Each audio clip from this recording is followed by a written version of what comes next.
తయారు చేయాలో ఈ వీడియోలో తెలుసుకుందాం. చికెన్ని పసుపు వేసుకొని శుభ్రంగా కడుక్కొని పెట్టుకోవాలి.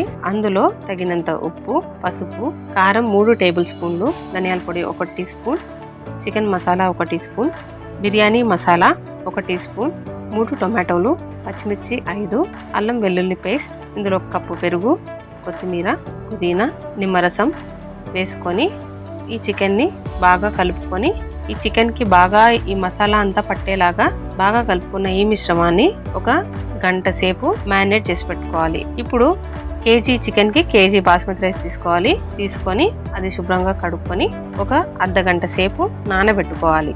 ఇప్పుడు బిర్యానీ కోసం ఫ్రైడ్ ఆనియన్స్ ఎలా తయారు చేయాలో చూద్దాం. కడాయి పెట్టుకొని నూనె వేసుకొని నూనె కాగిన తర్వాత ఉల్లిపాయల్ని పొడవుగా కట్ చేసుకున్న ఉల్లిపాయల్ని వేసుకొని గోల్డెన్ బ్రౌన్ కలర్ వచ్చేంత వరకు ఫ్రై చేసుకోవాలి. ఇప్పుడు రైస్ ఉడికించుకోవడానికి స్టవ్ మీద గిన్నెను పెట్టుకొని అందులో నీళ్లు పోసుకొని అన్ని నీళ్ళల్లో తగినంత ఉప్పు, అల్లం వెల్లుల్లి పేస్ట్, అనాస పువ్వు, స్టోన్ ఫ్లవర్, చెక్క, 3 యాలుకలు, షాహీ జీరా, లవంగాలు, 2 టీ స్పూన్లు నూనె, పచ్చిమిర్చి, కొత్తిమీర, పుదీనా అన్ని వేసుకొని ఈ నీళ్లు మసిలేటప్పుడు మనం నానబెట్టుకున్న బాస్మతి బియ్యాన్ని అందులో వేసుకోవాలి.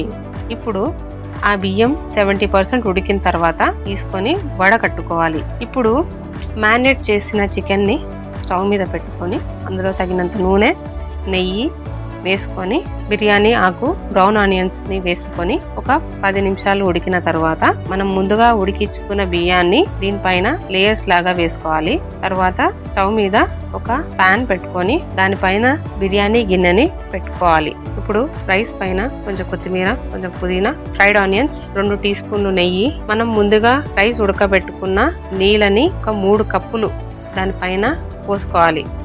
తర్వాత మూత పెట్టుకోవాలి. ఈ మిశ్రమాన్ని 1 అరగంట సేపు మీడియం ఫ్లేమ్లో ఉడికించుకోవాలి. అరగంట తర్వాత మన టేస్టీ చికెన్ దమ్ బిర్యానీ తయారవుతుంది.